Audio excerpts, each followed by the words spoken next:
C.J. Bailey, quarterback NC State, through 2 games, opening some eyeballs. Maybe proving what a lot of people within that NC State program already knew.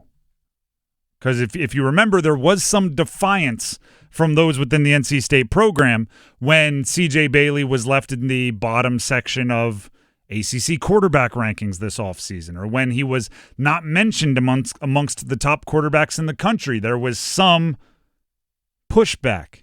I'm talking from his teammates. I'm talking from those that cover the program. I'm talking from our show. Through 2 games, he's doing some things. If you look at QBR, which is a ESPN stat supposed to judge all-encompassing quarterback play, through 2 games, he has an 84.7. That puts him 12th in the country. 4th in the ACC, behind Haynes King, veteran, longtime starter, big fan of his as well, Carson Beck, who's a $3 million player, and Thomas Castellanos, who is really doing very, very well as the Florida State quarterback after transferring from Boston College. That's it. Remember, if you recall, USA Today had C.J. Bailey as the 15th best quarterback in the 17-team ACC. Through 2 games, he's playing as a top 5 quarterback in the ACC and has significantly less experience than the 3 guys above him in the ACC. You'll hear this later on in the show, but I do ask Mike Glennon, who's a former NC State quarterback, about 6'6", 6'7", which is exactly what C.J. Bailey is, that went on to play a decade in the NFL, and I asked Mike if C.J. Bailey is an NFL quarterback. You'll have to stick around to find the answer, but the crazy part about even asking that question now is at minimum, he has another 10 games this year and 12 next year before he's even draft eligible. And that's if he declares early after a true junior season. So that's a lot of games to continue to build on what he's already put out there. So the question becomes, what would you add? What's next? Right? I like using the basketball analogy here, right? The all-time greats are legendary for adding something new to their game every offseason. Right? Michael Jordan comes back, suddenly he's got a jump shot. All right, he comes back after that, suddenly he's got post-game, right? And the best do it, the LeBrons, the Kevin Durants, similarly. It's like, oh, when did you learn how to ball handle the pick and roll? Oh, you just added something every offseason. So C.J. Bailey, what are you looking to add as his career goes along? I think the answer that is most obvious and probably most correct is consistency. And that's true for every quarterback. Right? I don't know how many times I've used this example, but you can put Sam Darnold's 10 best career throws up against anyone in football history. Off platform, run into his left, laser rocket, tight window, over the outstretched arms of a defender, feathered in nicely to a wide receiver. His 10 best throws are as good as anybody, but the issue is he doesn't have the consistency, right? He doesn't make the good play every time over and over and over again between those exceptional throws. And that's why his career's been up and down. Consistency for C.J. Bailey is always part of the next step. And oh, by the way, I don't even know who are the biggest. It's actually a very strange year coming up for drafting quarterbacks. Who are the big, was it Lenore Sellers, Nussmeier down there at LSU? Kay Klubnik.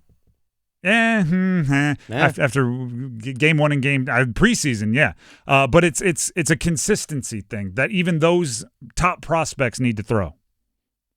Next, you can always take more ownership of the offense, right? You can always earn more trust from the coaching staff, and this is one that we won't know, right? We don't know how much Dave Doeren, how much Kurt Roper trust him to get out of bad plays. But, as you start more, you start to notice. I always say this, there's like a 7 to 10 game sample size where you're probably ready to change plays at the line of scrimmage, where your coach hasn't given you the power, and that is the most harrowing part of your career. Where you're at the line of scrimmage, you know the offense well enough, you know defenses well enough, you've studied enough to go up there and say, this play call has no chance. but your coaches haven't given you the authority to change the play call. So you're like handing off to your running back with like a good luck. Boom. You're dropping back to pass going, I know none of these guys are going to be open. Check down. And then eventually your coaches trust you and you can get up there and go easy, easy, easy. And you change it up. If I'm getting nitpicky about the way he plays, there's one thing that it's kind of a funny thing. There's one thing that I think CJ Bailey can focus on. It's not even focusing on. It's don't be afraid to. I want him to use his legs to pick up first downs between the 20s. Because he has like this happens with option off. I'm going to say this again. This happens with option offenses all the time, where quarterbacks get to make split-second decisions on whether they get the carry or the running back gets the carry. RPOs, true options, triple options, wing tees, whatever those read offenses are, where, at the 50-yard line, most decisions are give it to the running back. On the 5-yard line, where it looks like it might be a touchdown run, suddenly the quarterback is keeping all of the options, right? We learned through the last 2 weeks, CJ Bailey can go, right? In the words of Hollywood Smothers, the baby giraffe can run a little bit. But guess what? His tuck and run percentage goes up a lot when he gets down sniffing the red zone or in the red zone. So I'm not saying like, oh, open yourself up to a bunch of hits, tuck it and run all the time. But I'm saying if there is an opportunity where he sees green grass in front of him and he can get a first down and get out of bounds, he can get a first down and get down, continue to protect himself because he's still not the heftiest individual in the world, needs to put on a little bit more weight, although he's doing a good job of it. I just think that's an aspect of his game that he's shown us he can do. And I think he can wisely use it a bit more in certain situations away from the goal line. And then there's the career arc thing. This happens with every quarterback.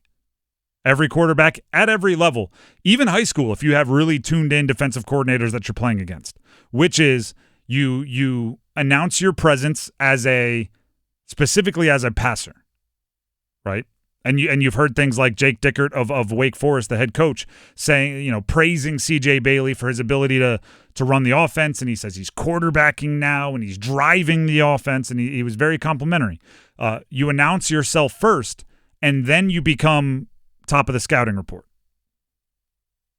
right? And I actually think the most impressive thing that CJ Bailey did versus UVA was not force it, because against ECU, game 1. There were completions downfield, right? There were 40-yard completions, 50-yard completions, down the right sideline, down the middle of the field to Wesley Grimes.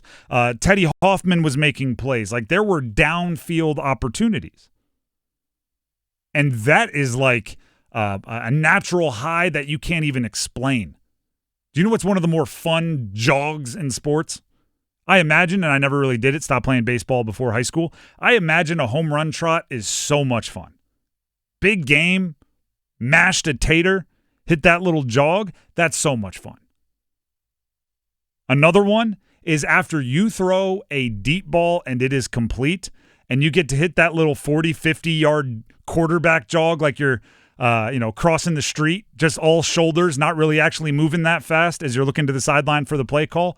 So much fun. Addictingly fun. Well, guess what happens after you do that for a game? Guess what happens after you show everybody you're a quarterback like that and you can throw the deep ball and you can complete those passes? Well, they start to give you 2 shell, 2 high safeties. They start to drop guys back. They start to say, you're not going to beat us deep. Safeties are getting lectured about nobody behind you, nobody behind you, nobody behind you. And what do you have to do there? Take the underneath stuff and take the underneath stuff and take the underneath stuff and check down and take the crosser and take the hitch and take the sit and take the crosser, take the check down. And you know what's not nearly as euphoric? Taking the check down and taking the check down and taking the check down. But against UVA, he did it, right? Bunch of deep balls complete against ECU. Didn't have a single 30-yard completion versus UVA, but I actually think he played better. If they're giving you the underneath stuff, take it. And you know what's the challenge? Patrick Mahomes dealt with it. Lamar Jackson dealt with it, right? All of these guys that burst onto the scene as a passer and then all of a sudden had a little dip. is what happens when you go like 3 games and all you've seen are 2 high safeties, 25 yards off the ball, and all you do is just keep doing the boring stuff. Do you ever go, nah, forget it. Noah! Throw it up into double coverage just because you wanted to let it rock. Do you ever go, check, 4 verts, and just heave it? That's what you have to not do. That's what you have to not do.